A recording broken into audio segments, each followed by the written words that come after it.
Buenas tardes, bienvenidos y bienvenidas a esta nueva sesión virtual del laberinto de Ariadna, que hoy nos trae como invitada a Silvia Rins y a su extraordinario libro El penúltimo infierno de Borges.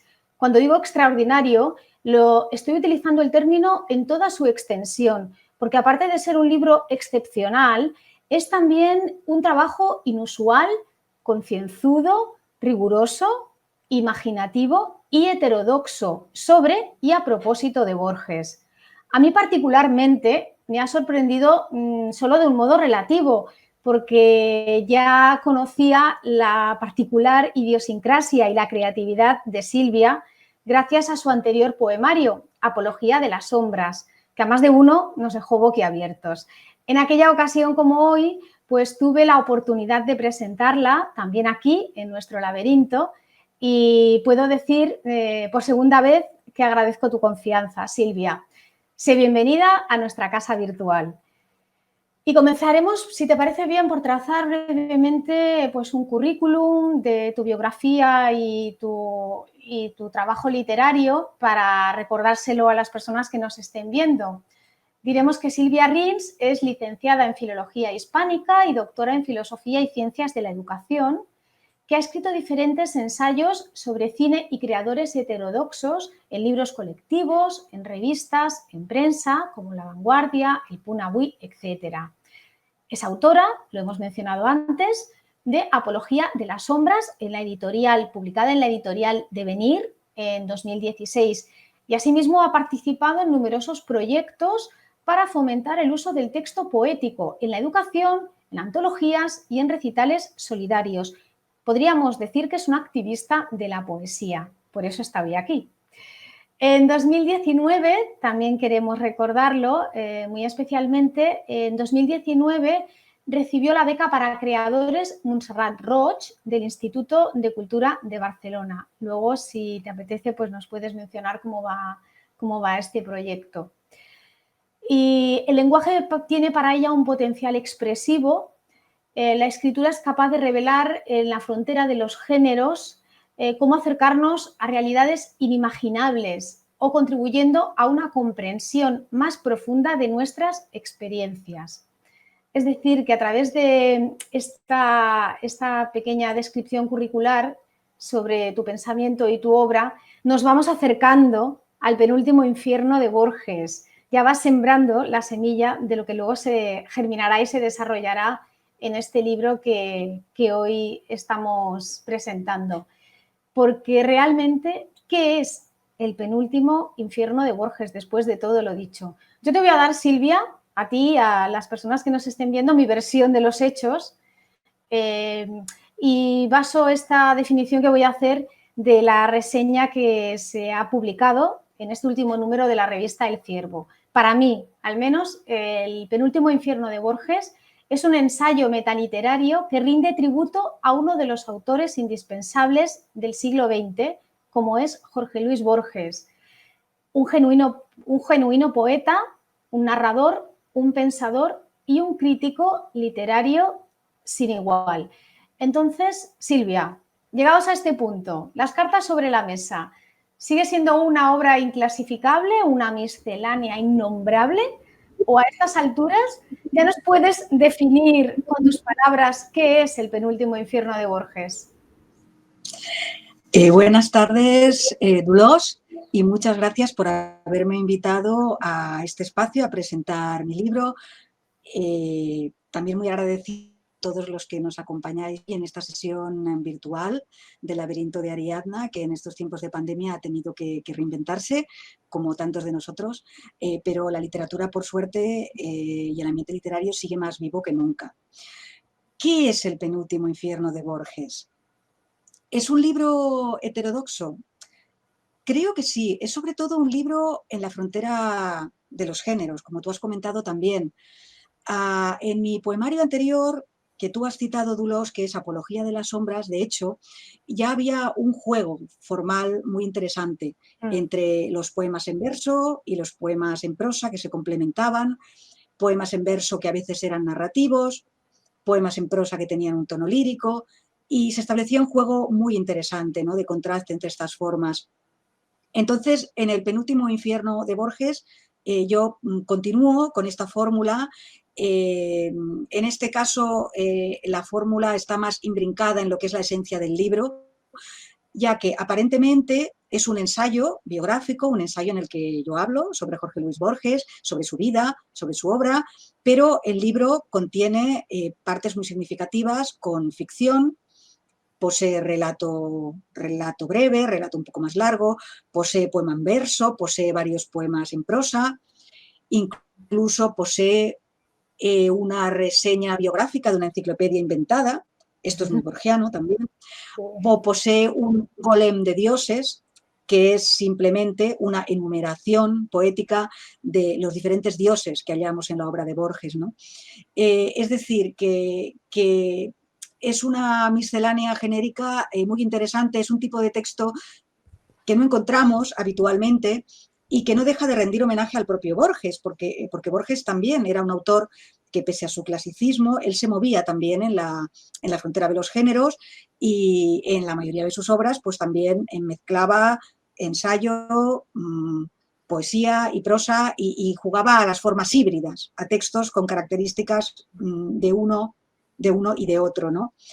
Y bueno, y dejando un poco al margen el tema formal, también desde el punto de vista del contenido creo que tiene algo de heterodoxo, de irreverente y de osado, porque el libro establece un diálogo con Borges. Borges está muerto, ¿no? Y por lo tanto tiene un algo de ejercicio mediúmnico, ¿no? De comunicación con alguien que ya no está y bueno, de traer una dimensión donde podemos dialogar con él, ¿no? Es un homenaje a su concepción de la lectura reversible, ¿no?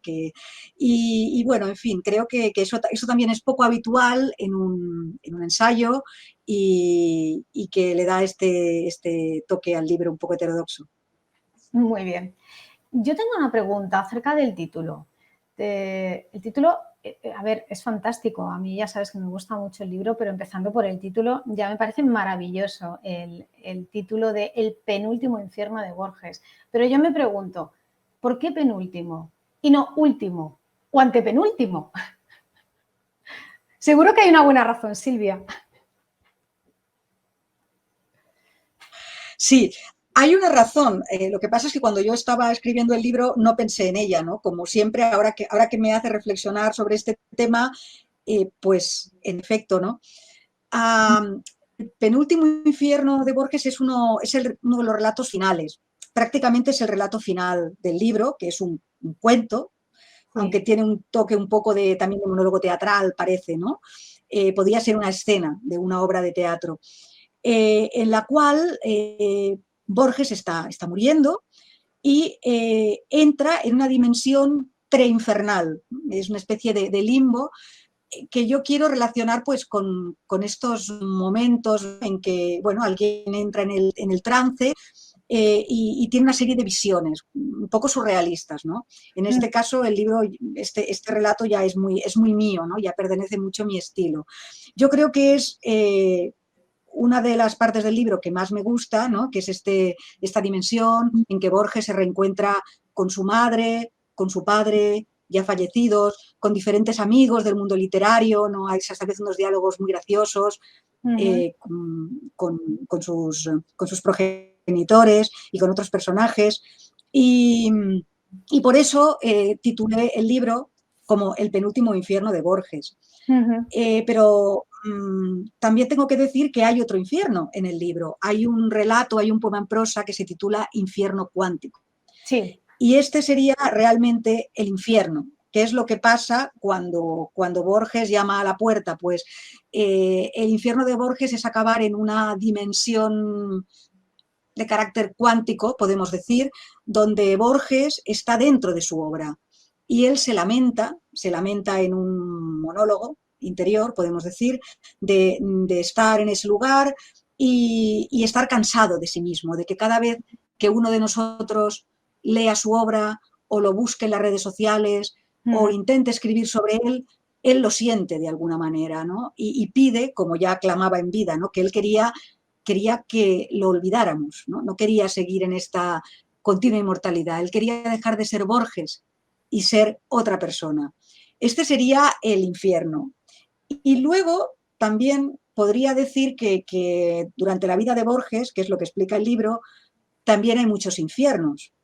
Es decir, hay momentos que fueron muy duros en la vida de Borges, tuvo pues muchos amores frustrados, tuvo problemas sexuales, tuvo el tema de la muerte de su padre que le traumatizó, la ceguera, el insomnio. Es muy frecuente en la obra de Borges pues que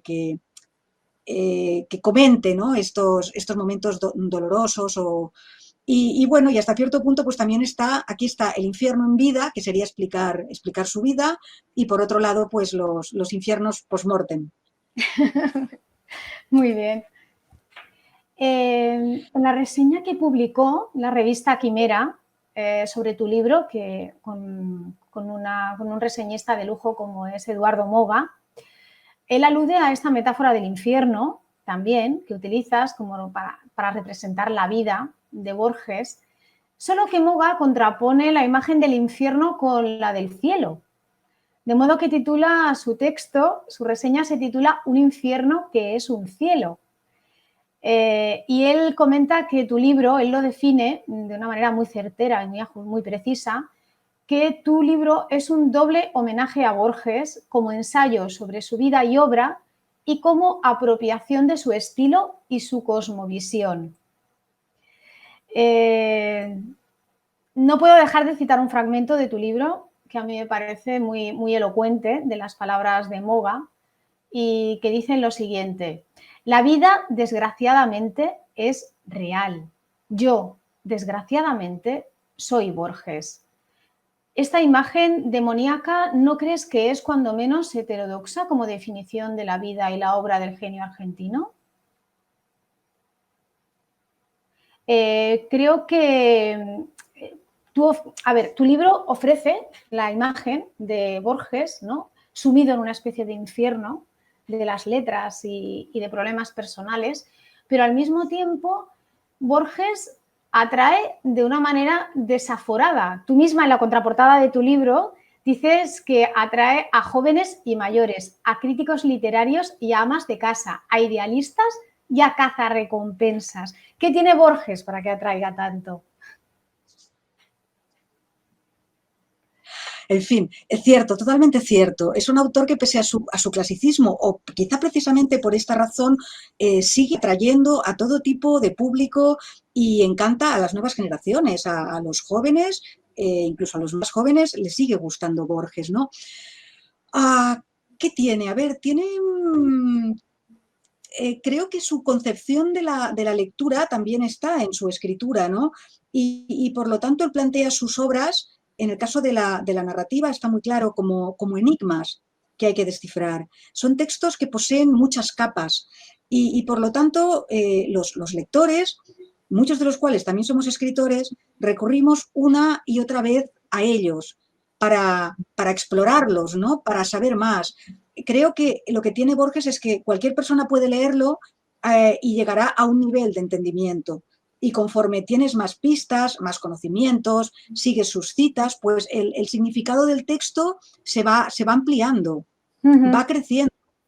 Hay alguien que dijo algo, creo que si tengo la cita por aquí, hay un autor que se llama David Foster Wallace, al que probablemente conoceréis. Es un escritor norteamericano que desgraciadamente murió bastante joven. Y él escribió, bueno, en un libro hizo algunas reseñas, ¿no?, sobre autores, entre ellos Borges, y dijo algo muy interesante en este sentido, ¿no?, que quería leer. Él decía: dejando de lado tics y obsesiones, lo que hace que un relato de Borges sea borgiano es la extraña e inevitable sensación que transmite de que no lo ha escrito nadie y a la vez lo ha escrito todo el mundo. Esta frase que leí esta semana me hizo reflexionar mucho también sobre este aspecto. Es verdad que el estilo borgiano es un estilo trabajadísimo. Él elaboraba sus textos con una paciencia, con una dedicación, corregía 1000 veces buscando la palabra única, Sí, exacta, muy preciso. muy preciso, pero por otro lado, cuando lo lees te olvidas del autor y te traslada a una dimensión universal, atemporal, y eso es un atractivo añadido a la obra de Borges.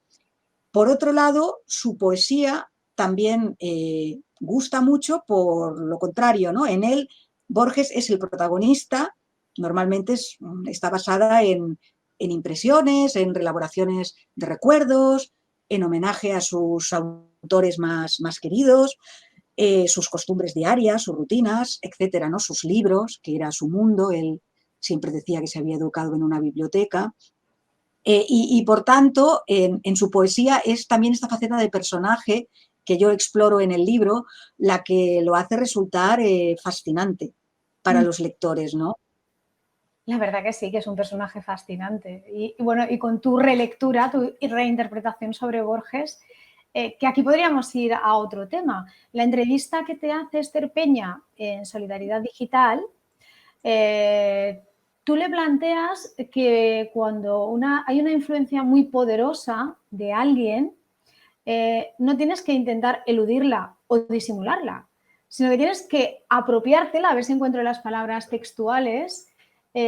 Sí, te cito. Si quieres deshacerte de una influencia poderosa, no la mates, asúmela, recréala, ámala. Supongo que eso es lo que has hecho con el penúltimo infierno de Borges, ¿no? Efectivamente, efectivamente. Esta es la idea. Los escritores sufrimos lo que se llama la angustia de las influencias. Se han escrito muchos textos sobre este tema. Incluso hay autores que sufren mucho, tienen sus modelos literarios y no pueden escapar de ellos, ¿no? Porque de hecho para mí el gran objetivo de un autor es encontrar su estilo. Es un camino a veces duro, difícil, no es sencillo. Y bueno, Borges lo consiguió, por ejemplo, ¿no? Con mucho esfuerzo, pero él consiguió crear su propio estilo. Entonces es verdad que a veces acabas odiando, ¿no? a tus autores de cabecera. También creo que en la entrevista comentaba algo así de que se mata a las influencias y decía de que a los padres y a los hermanos se les mata con la indiferencia. Ah, sí, lo dice. Cosa que ocurre mucho sí. en el ámbito literario. Y que, por ejemplo, para mí Borges era más bien un abuelo, ¿no? Ya estaba en otro nivel y entonces yo le rendía este homenaje irreverente, con admiración. Sí, cierto. Y la relación que se establecía en el libro no había competencia ni mal rollo, ¿no? Para hablar así coloquialmente, sino era de confluencia, de encuentro, ¿no? De hablar con él, de que me contara, de yo contarle, ¿no? De este diálogo, hasta incluso con un poco por su parte, de ironía, porque él era un hombre muy irónico, ¿no? Y piensa, y esta chica que viene aquí a preguntarme desde otro tiempo. Y bueno, por mi parte también con un poco de osadía, de irreverencia, ¿no? Hasta hay un ligero coqueteo, ¿no? Desde diferentes dimensiones. Sí. Y en fin, ¿no? Y esa era la idea de... La influencia está ahí, porque además, desde el punto de vista lingüístico, yo le rindo homenaje. Está escrito, muchas partes están escritas bajo su égida, ¿no? Yo respeto bastante las peculiaridades lingüísticas de Borges, me acerco a él, me acerco a él, ¿no? A su estilo, pero por otro lado también hay otros textos que son más rims, podemos decir, ¿no? Donde, bueno, yo me estoy reivindicando frente a él que mi camino es otro, ¿no? Parte del suyo, pero va hacia otro lado y al final pues cada uno ha de seguir su camino. Por cierto, que Borges rechazaba el término borgiano. En el primer capítulo de tu libro, que se titula, vamos a hablar con propiedad, Tres sueños, hay una parte en que él dice que sobre todo no se utilice la palabra borgiano. Es muy bueno, cada día me congratulo de que mi apellido tenga 2 sílabas. Sería una aberración que calificaran mi obra de Ortega Gassetiana o Menéndez Pelayana, ¿no le parece? También utilizas el resorte del humor tú, ¿eh? Cuando escribes a lo Borges o como Borges, es muy curioso. Y él, supongo que este rechazo del adjetivo borgiano tiene que ver con lo que has comentado hace un momento, de que llegó a estar cansado, ¿no?, del personaje de Borges. Cierto, sí. Borges tenía, como tú comentas, mucho sentido del humor, a veces llegaba hasta el sarcasmo más hiriente, ¿no? Mira, era una persona muy educada y muy amigo de sus amigos y muy amable con la gente en general, pero sí es verdad que como periódico literario a veces daba miedo, ¿no? Era temible, sí, sí. Por cierto, tu libro está dividido en diferentes capítulos, con nombres así muy elocuentes, ya más o menos ya lo estamos viendo, lo estamos descubriendo, en los que se abordan los diferentes aspectos biográficos de Borges. Tú, de todas las facetas que presentas en el libro, que son, por ejemplo, el narrador, el bibliófilo, que es fundamental, Borges no se entiende sin comprender su aspecto bibliófilo, pero también es un filósofo a su manera, también es un crítico temible, es profesor, es conferenciante, aunque se resistiera, al final acabó siendo un gran conferenciante, muy apreciado. ¿Con cuál de sus facetas te quedarías? Si eso se puede preguntar y se puede responder. Vamos a ver, es una pregunta dificilísima, ¿eh? Una pregunta muy difícil, muy difícil. Bueno, Borges como narrador es extraordinario. Realmente su faceta como narrador es la que le ha hecho más célebres sus relatos, aunque escribió muy poco, ¿eh? Pero realmente cada relato es una obra única y muy especial, ¿no? Y renovó la narrativa. También desde el punto de vista, bueno, temático, él siempre jugó con dos temas. Uno es lo argentino, aunque tratado desde un punto de vista muy universal, pero esta pasión por los gauchos, por los malevos, que eran su antítesis, ¿no? Era lo contrario a Borges, que se pasaba todo el día leyendo y escribiendo, pero él, como tenía ancestros militares, pues estaba muy obsesionado con el mundo de la épica, ¿no? Ahí tenemos este maravilloso relato, que es uno de mis favoritos, que es El Sur.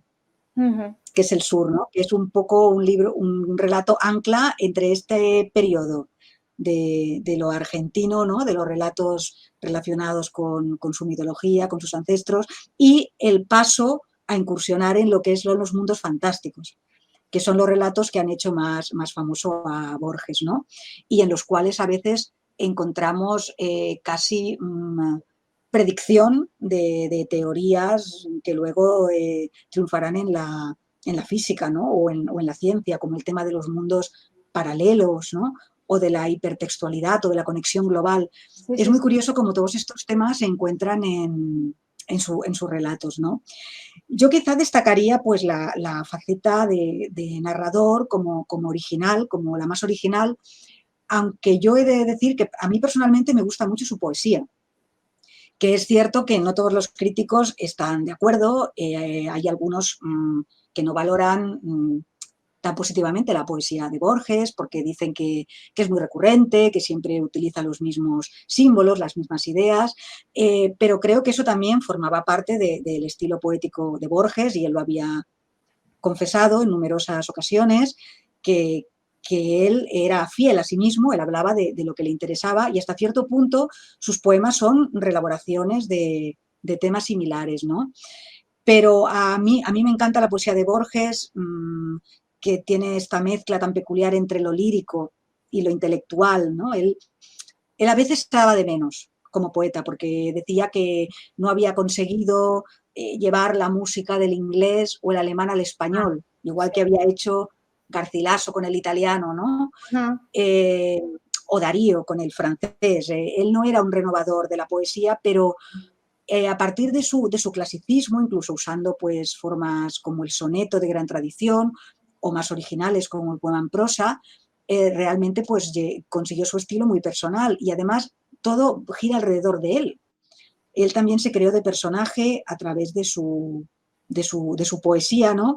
Y nos legó, como tú comentabas antes, esta doble dimensión del hombre, ¿no? A través de su poesía podemos realmente conocer al hombre que fue un hombre sencillo, un hombre de vida simple y sencilla, y a veces reo de las convenciones por su educación, y por otro lado era un creador genial, y las dos facetas están allí, ¿no? En su poesía, y no son incompatibles. Luego, a ver, el resto de facetas, pues por supuesto la faceta de filósofo, ¿no? Es muy interesante, porque él no fue un filósofo al uso, sino que lo que le gustaba era divertirse. Igual que jugaba con los conceptos, Borges jugaba con las ideas. Y entonces pues encontramos, pues coge como excusa cualquier idea de la que puede sacar un provecho estético. Por ejemplo, de las religiones, que coqueteaba con todas, pero no le gustaba realmente ninguna, ¿no? Pero las utilizaba para ambientar sus relatos. Decía, por ejemplo, que la Biblia era el mejor libro de ciencia ficción que había leído nunca, por ejemplo. Era irreverente. Claro, claro. Y bueno, se lo tomaba todo de esta manera, exploró los grandes temas, los grandes misterios de la humanidad, el tiempo, del cual llegó a negar la existencia, incluso, ¿no? El espacio, el destino, todos estos temas están allí, ¿no? Elaborados desde diversos géneros, ¿no? Y, y bueno, pero él realmente creía que el hombre era incapaz de conocer a fondo la realidad. Pues somos limitados, las personas humanas tenemos ciertas limitaciones, pero el objetivo de nuestra vida es intentar descubrir el misterio. Y por lo tanto, pues sus ensayos son en mezclas de hipótesis, ¿no? De posibilidades, de paradojas, pero nunca se atreve, ¿no? Definitivamente a constatar, ¿no? Una cosa claro. u otra. Él no tiene una teoría, un corpus teórico, filosófico, en el que resida la enunciación de una teoría sólida. Él aventura hipótesis. Yo creo que tiene un componente lúdico, ¿no? El pensamiento de Borges. Más que teorizar y sentar unas bases sólidas, a él lo que le gusta es ese aspecto lúdico, intelectual, de la literatura y del pensamiento en general. Por supuesto, por supuesto. Por eso, cuando se dice que es un autor muy racional, ¿no? Por lo bien que creaba, que estructuraba sus relatos y sus poemas, ¿no?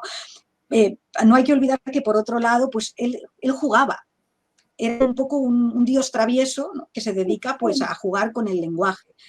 Tampoco está tan lejos, ¿no? Él exploraba el lenguaje, no como los vanguardistas, ¿no? No era un Apollinaire o un Huidobro, Pero sí pero empezó con el tema del ultraísmo. Él también hizo sus escarceos. Sí, sí, cierto, cierto. Borges cuando era joven, de hecho, bueno, empezó llegó a firmar un manifiesto ultraísta y había llegado a escribir poemas sobre la Revolución Rusa. De los cuales luego renegó, también hay que reconocerlo. Cuando era joven, es lo que decimos, ¿no? Cuando uno es joven, quiere cambiar el mundo y tiende siempre a ideas más de izquierdas o más revolucionarias, pero Borges era de una familia bastante burguesa, con ideas muy conservadoras y efectivamente pues fue evolucionando hacia otros derroteros, ¿no? Al menos en lo que fue su etapa de madurez, que después de mayor volvió a cambiar, se abrió un poco más al mundo y a ideas nuevas. Pero sí, ciertamente no era tan racional como pretendían decir, porque además él creía en la inspiración, en el trabajo, por supuesto, pero también en que si no hay una magia, una inspiración que es la que te hace crear un texto u otro, pues entonces aquello no valía nada. Y eso también es otra paradoja, ¿no? De Borges. Y luego quería comentar como la faceta de conferenciante de la que también hemos hablado, que es muy interesante. Me hubiera encantado poder ver presencialmente, ¿no? En público, poder asistir a una conferencia de Borges. Algunas se pueden ver por internet y son muy interesantes. Y realmente era lo que decía, pero era también su presencia. Un hombre ciego que llegaba allí acompañado, que hablaba despacio, vacilante, un poco tartamudeante, pero que, bueno, mezclaba, te explicaba fábulas, anécdotas, referencias, citas. Parecía que improvisaba, pero en realidad se lo preparaba muy bien, Él confiaba mucho en su memoria y tenía muchos colaboradores que siempre le estaban ayudando, amigos, pero realmente era un espectáculo, era un hombre que inspiraba respeto con esa aura que tenía de debate ciego. Y luego como profesor, que ya fue profesor en la Universidad de Buenos Aires, ya bastante mayor, de literatura inglesa. Borges fue bilingüe, fue también traductor del inglés y de hecho siempre, bueno, era su literatura favorita, ¿no? La literatura inglesa. Y en esta faceta de profesor, por los testimonios que tenemos, los alumnos lo querían mucho y él rompió totalmente con la enseñanza tradicional memorística de la literatura. Él quería que los alumnos leyeran, disfrutaran de la lectura y les decía, si no os gusta un autor, olvidaos, buscad otro. Lo importante es que disfrutéis de los libros, ¿no? Y siempre decía, se vanagloriaba, ¿no?, que él no había suspendido nunca a un alumno que no hubiera querido ser suspendido. Sí, es verdad, sí, sí, sí. No, pero me parece muy bien esa idea, ese concepto, de la literatura y de huir de lo memorístico para ciertos temas, porque no, para ciertas disciplinas no sirve en absoluto, ¿no? Es contraproducente. El concepto de originalidad que tenía Borges es también muy sui generis, como tantas cosas suyas, ¿no? Él, por ejemplo, se adscribía a las teorías de la intertextualidad y hablaba de que no hay textos originales y fuentes, sino influencias, decía. Borges influye sobre Kafka y Cervantes, tanto como Cervantes sobre Kafka y Borges. El sentido de un libro es una revelación imperfecta e inefable que aguarda en la sombra de cada uno de sus lectores. ¿Nos puedes explicar un poquito el concepto de originalidad en Borges? Cierto. Sí, sí, es lo que comentábamos de esta teoría de la lectura. Borges, de hecho, siempre decía que antes que escritor, él era lector. De que en la literatura no existe el tiempo lineal cronológico en el que basamos nuestra existencia, la existencia humana, que tiene un principio y tiene una caducidad y tiene un final.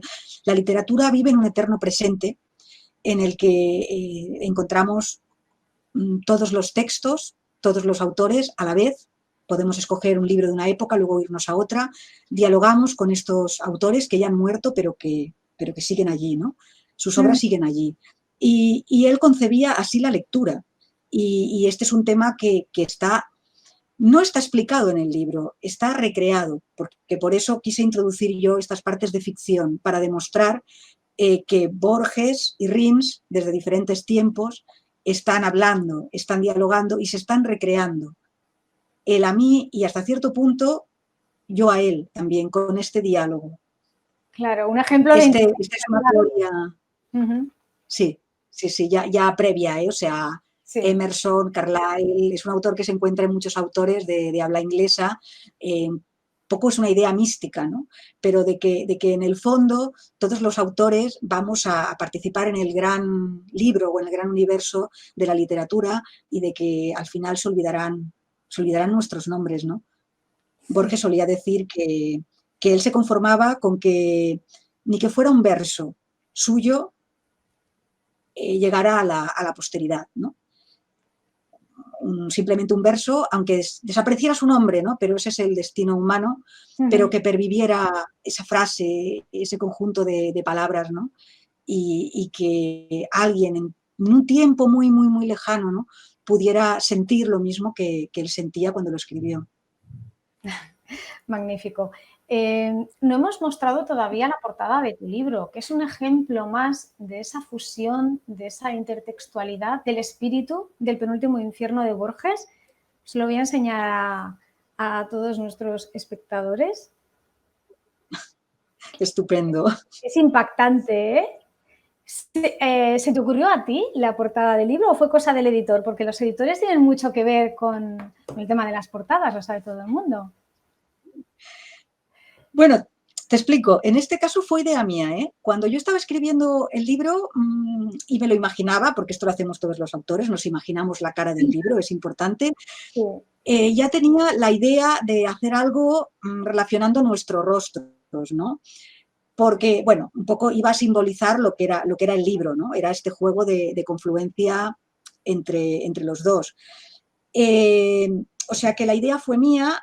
Después, pues claro, creo que hubo una influencia cinéfila, que yo también soy muy cinéfila y he escrito varios libros sobre cine, que es la película Persona de Bergman, que supongo que muchos de los oyentes la habrán visto, del director sueco Ingmar Bergman, donde, bueno, ahí se establece una relación entre dos mujeres que tienen que convivir un tiempo juntas, una actriz enferma y una enfermera que la cuida, y acaba siendo una relación angustiante ¿no?, por parte de de las dos y asfixiante hasta cierto punto. Entonces Berman juega con esta vampirización a través de una fusión, ¿no? No es exactamente lo mismo, pero creo que estaba esta idea en mi cabeza, ¿no? De la fusión de los rostros. Desde luego, la idea fue mía, pero técnicamente pues fue David Nassarre quien se encargó del montaje, ¿no? de este diseño de las dos fotografías. Y bueno, tengo que agradecerle pues, su paciencia y su dedicación en hacer este collage tan curioso, que al editor también le gustó mucho y nos pareció pues, muy apropiado para ilustrar el libro. La portada tiene muchos fans, tiene algún detractor, como pasa siempre, pero lo importante, creo yo, es que llama la atención, ¿no? Y eso en un libro es muy importante. Yo creo que lo más importante es muy importante. No dejar indiferente. En el momento en que no dejas indiferente y tienes una personalidad propia, tendrá partidarios y detractores, es inevitable. Bueno, y ahora, Silvia, háblanos de tu blog, porque tu blog pone, digamos, pone de manifiesto esa labor colaborativa de las diferentes personas, de tus diferentes seguidores, de tus partidarios. Se ha creado a raíz de la publicación de tu libro y como hacía el maestro, pero de una manera distinta, más actualizada, consigues bifurcar y prolongar hasta el infinito tu obra en un particular juego de espejos, o al menos a mí me lo parece.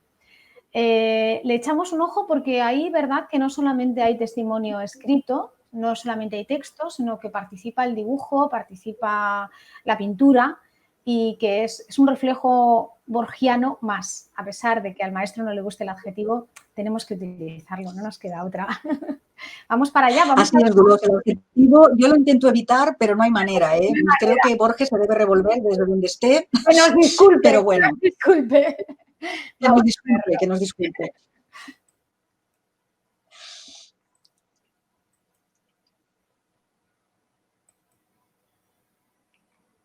Bueno, ya estamos en el blog del penúltimo infierno de Borges.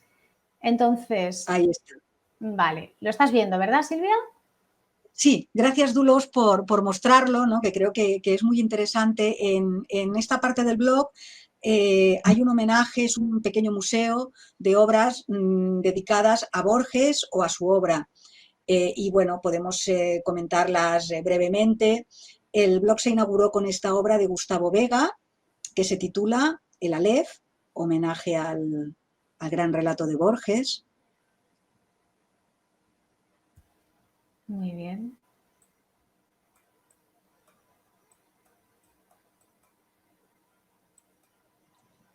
Aquí tenemos un retrato de Borges, del rostro de Borges, de Noé Lima, que es un poeta y un pintor salvadoreño.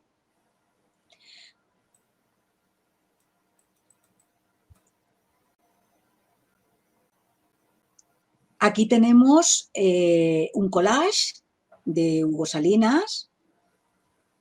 Con el tigre, el famoso tigre. Exactamente, recoge varios de los símbolos del maestro. Está el reloj de arena, el tiempo, sí. El tigre.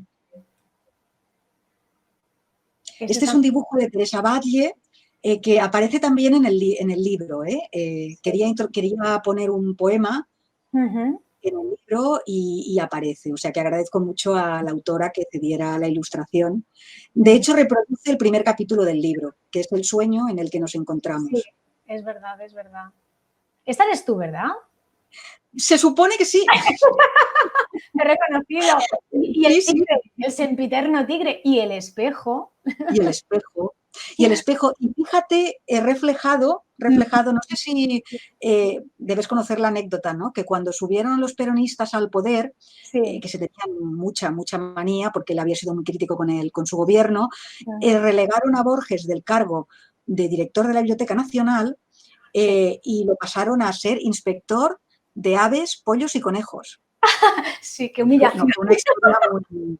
Borges no aceptó, él seguía siendo funcionario, pero digamos le cambiaban el puesto de la biblioteca por el de que tiene inspector, una relación directa, vamos, una cosa. Y bueno, creo que el espejo refleja, ¿no? Esta otra parte, este otro Borges. Sí, mira, claro. Sí. Muy bien. A ver, vamos al siguiente. Yo voy subiendo, ¿eh? Genial, sí.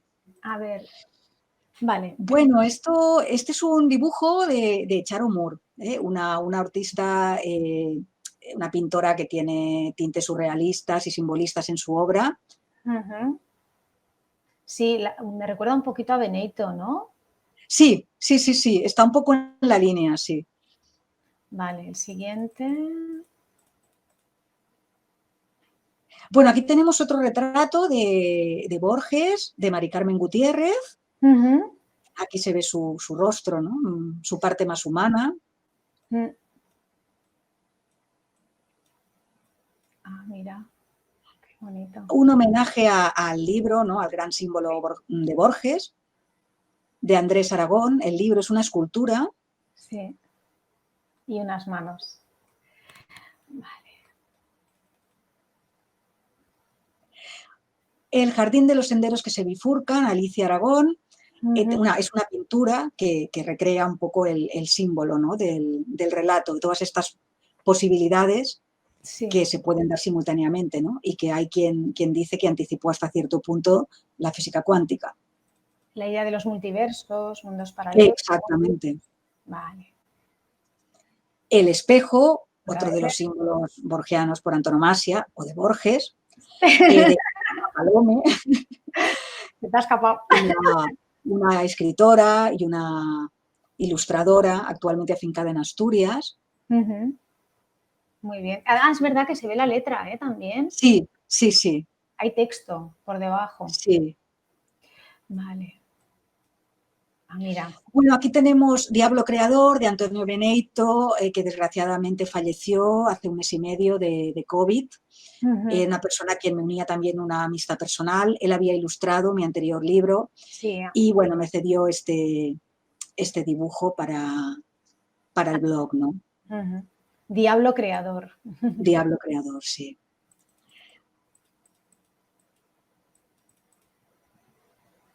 De Suca Sardán, El hombre del bastón.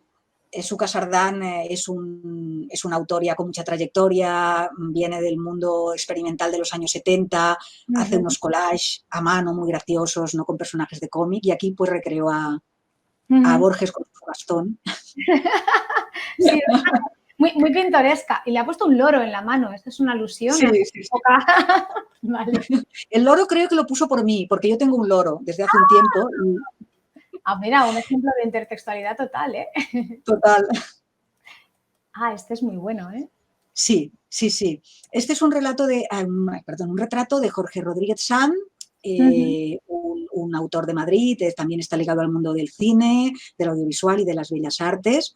Y es un retrato que tengo en mi casa, o sea, tengo el original y desde aquí le quiero agradecer a Jorge, gracias, por el regalo porque lo puedo ver cada día.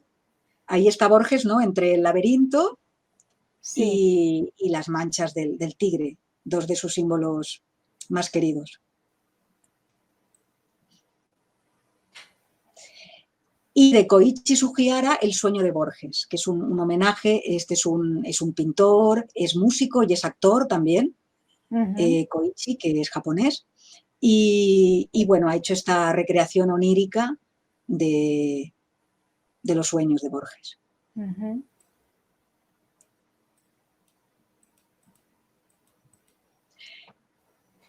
Este es un retrato muy, muy peculiar, muy personal de Borges, con un toque gótico que corresponde un poco a la estética de la autora, que es Tania Vázquez, es una autora de Honduras, hondureña, Ajá. y ha recreado aquí a Borges también y a su laberinto, ¿no? El laberinto que hay dentro de su cabeza. Está muy bien. Esto es una múltiple, vemos las interpretaciones, ¿no? Que a día de hoy sigue suscitando Borges. Sí, exactamente, porque son la mayoría de ellos, o prácticamente todos, son obras actuales, ¿eh? Sí, sí, sí. Muchas a raíz de la salida del libro, alguna otra anterior, pero Ujú. bueno, de Xavier Canals, es un autor experimental catalán de mucho prestigio, también teórico de la poesía visual, pues tenemos una reproducción de Aleph A, que es un collage de grandes dimensiones, ¿eh? Aquí se ve pequeñito, pero Claro. Ujú. Que se también lo... inspirado en la idea del Aleph. Muy bueno, muy bueno.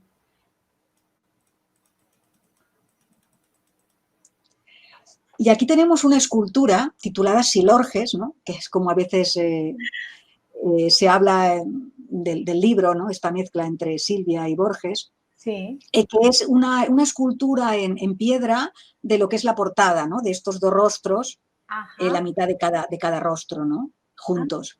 sí, sí. Y bueno, es una escultura muy interesante y el artista también lo es, ¿eh? Queda un tanto fantasmagórica, ¿verdad? Sí, sí, sí, sí, impresiona, ¿eh? Verlo en 3 dimensiones. Sí, bueno, Impresiona, es que impresiona. tu libro lo es, tiene un halo así Sí, fantasmagórico, inquietante. sí. Luego nos lees algún fragmento de estos así inquietantes para que nos entiendan, ¿vale? Vale. Vale. Aquí tenemos, bueno, unas manos con bastón de Mari Carmen Gutiérrez también. Las manos que eran la vista de Borges, ya en su periodo de ceguera. Ujú. El Simur de Alicia Aragón, que es un homenaje a este pájaro, ¿no? de la mitología, del cual Borges hablaba mucho en su obra y que representaba la unión de lo humano y lo divino. Ujú. Y el último que hay por el momento, aunque hay otros artistas en preparación y bueno, también desde aquí quiero invitar si algún oyente tiene vena artística y tiene alguna pintura o alguna ilustración que se puede relacionar con Borges o su obra, pues serán bienvenidos en contactar conmigo, ¿no? Es un poema visual de Gustavo Vega, el gran poeta visual leonés, pero afincado en Barcelona, donde bueno, se establece la relación entre Dios, el tú, el tablero de ajedrez, que también es otra constante en la obra de Borges. Muy bien. Bueno, pues volvemos a visualizarnos, ¿vale, Silvia? Perfecto. Muy bien, fantástico el recorrido por tu blog y por el imaginario colectivo, ¿verdad? Que suscita el maestro. Entonces, ¿nos quieres leer algún fragmento y así nos hacemos a la idea en cuanto al estilo y temática, algo más concreto de tu Uy, ningún problema. ¿Alguna preferencia, Dulos? Pues no sé, a mí me gustaría que leyeras, como te he dicho antes, algo con ese aire inquietante, aunque yo creo que cualquier fragmento que selecciones, ¿no? Bueno, la parte más biográfica en la que explicas más la vida de Borges, pues no tanto. Me gustaría más, encuentro más sugestivo, ¿no? Para los que nos estén viendo, algún fragmento de Silvia Rins, donde se produce esa fusión y ese juego tan interesante. Pues quizá podría leer, Dulos, el poema en verso de La desconocida, Ah, dale. que no es largo, Vale. más que nada porque es un poema, bueno, escrito por mí, pero desde el punto de vista de Borges. O sea Ah. que creo que es algo curioso. Sí, sí, sí. La desconocida. Hoy, 14 de abril de 1977, después de haber soñado muchas puertas, me visitó una mujer inoportuna. En su rostro se confundían Virgilio y Beatriz. Habitaban su mente inconcebibles quimeras. Sin duda, era discípula de Ibsen, aunque no lo hubiera leído. Quería escribir un libro sobre mí, no cincelado, sino orgánico, azaroso y un poco irreverente, añadió. La desalenté. Me incomoda el caos, y su escritura prometía el brillo osado, no de las bengalas, sino de las piedras blancas en la noche. Escoja a Swedenborg o Kafka, le dije, casi con desidia.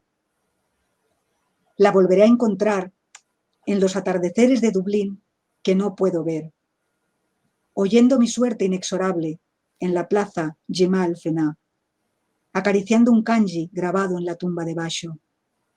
Ojalá no hubiera nacido tan pronto o tan tarde, o tan lejos o tan cerca.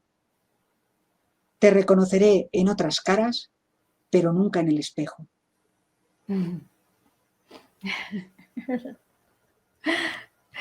Silvia, nos querías comentar, además, después de leer este magnífico poema, nos querías comentar algo acerca del último poema del libro, que se titula El tejido, ¿verdad?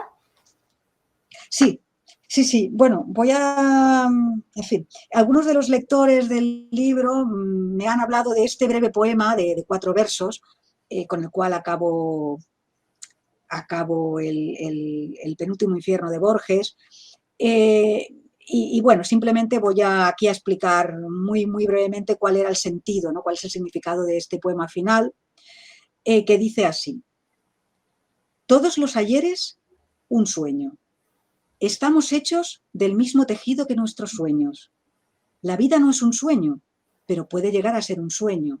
Y el destino de los sueños es ilegible en la vigilia. En primer lugar, comentar que estos cuatro versos, todos están en el primer capítulo del libro. Algo que a veces pasa inadvertido, ¿eh? Están extraídos, es una muestra de intertextualidad, del primer episodio, del primer capítulo, en el cual yo hablo con Borges en un sueño, ¿eh? Durante un sueño nos encontramos, o él habla conmigo, que es lo mismo. Y en segundo lugar, cada uno de estos versos pertenece a una persona diferente. Todos los ayeres, un sueño, es el título de un soneto de Borges, de un soneto que está en Los Conjurados. Estamos hechos del mismo tejido que nuestros sueños es una frase de Shakespeare en La Tempestad, Sí. de la obra de Shakespeare La Tempestad. La vida no es un sueño, pero puede llegar a ser un sueño, sería una referencia al poeta Novalis. Y el destino de los sueños es ilegible en la vigilia, es una frase que he escrito yo. Las 4 se pueden encontrar en el primer capítulo y aquí, desgajadas del contexto, conforman un poema.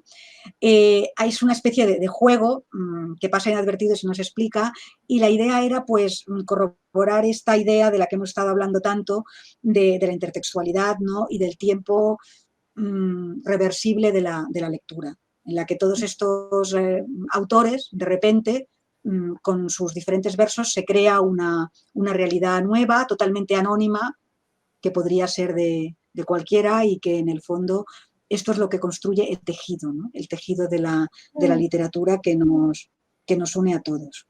Qué bueno, yo no me había dado cuenta, ¿eh? O sea que agradezco muchísimo la explicación porque no lo sabía. Es un juego, también de ver cómo hacía Borges, un pequeño juego que he incluido, y es un pequeño secreto que ahora desvelo para ti y para todos los que nos estén escuchando. Tenemos una primicia. No hemos comentado que el penúltimo infierno de Borges te lo ha editado Témenos, ¿verdad? La editorial Témenos. Sí, efectivamente. Salió a finales del año pasado, de 2019. O sea, Sí, lo que pasa es que el libro salió en 2020.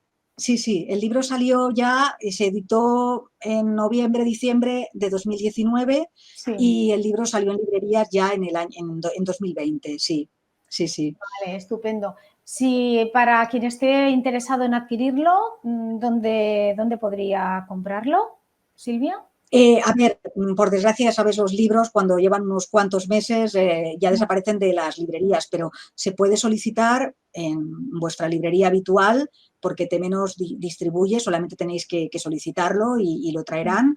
Y luego, pues, también virtualmente se puede pedir, bueno, en Amazon, por supuesto, y en otras librerías. En Casa del Libro recomiendo el servicio porque los traen bastante rápido, ¿eh? Suelen tener ejemplares disponibles y los suelen traer bastante rápido. Y luego, por supuesto, a través de la web de la editorial también, ¿eh? Si lo pedís a través de la web de Témenos, que la encontráis poniendo la referencia en el servidor, pues también podéis solicitar y os lo envían. Perfecto. La verdad, Silvia, es que ha sido un placer charlar contigo acerca del penúltimo infierno de Borges. Es un libro paradigmático y le deseo una larga y fructífera trayectoria. Desde luego, para mí se ha convertido en un referente sobre Borges, porque, como decíamos al principio, quizás no hemos hecho después suficiente hincapié, pero es muy exhaustivo, muy concienzudo en cuanto a la biografía, a los datos biográficos de Jorge Luis Borges. Podéis encontrar todo tipo de comentarios, incluso ejerce esto también un poco de crítica en algunos momentos sobre su obra, sobre su narrativa, sobre su prosa. O sea que recomiendo su lectura. O sea que si ya queréis, ya sabéis, si queréis profundizar en la temática borgiana y al mismo tiempo ver una evidencia de intertextualidad con la magnífica prosa y poesía de Silvia Rins, pues no tenéis más que leer El penúltimo infierno de Borges. Silvia, espero que no hemos hablado del tema, espero que veamos pronto culminado tu proyecto relacionado con la beca de Montserrat Roig, que creo que era una novela, ¿verdad? Sí, es un proyecto en el que llevo trabajando también bastantes años, porque sí, es una novela muy heterodoxa también, yo digo novela poética, porque está un poco en la frontera de la narración y la poesía, pero es una novela, tiene un argumento. Y bueno, realmente yo llevo años trabajando, pero la beca de Roig me dio un empujón importante y tengo ya una primera versión, pero yo soy una autora que se toma su tiempo, como ya sabes, ya me conoces. Sí. Estoy años trabajando en un libro hasta que finalmente decido moverlo para la edición. Creo que le falta un poquito todavía, pero bueno, estoy en ello y ojalá la podáis ver. Será también bastante irreverente desde otro punto de vista, pero bueno, un poquito loca, ¿no? Un poquito loca. Espero que os guste. Fantástico, espero que podamos presentarla también aquí en el laberinto, me alegraría mucho. Muy bien, pues será un placer. Gracias a todos, cuidaos mucho y no sé, Silvia, si te quieres despedir o decir algunas palabras. Pues bueno, nada, agradecer de nuevo, agradecerte a ti que tu interés por el libro, que me hayas presentado, tu magnífica reseña, ¿no? Que vamos, de la que has salido recientemente en El Ciervo, y bueno, que me encanta, es un gran trabajo. Y agradecer a todos los que nos habéis escuchado esta tarde y nada, muchísimas gracias por todo, es siempre un placer estar con vosotros. Muy bien, igualmente, Silvia. Pues nada, hasta la próxima, cuidaos. Hasta pronto, igualmente. Felices fiestas. Ay, felices fiestas, es verdad.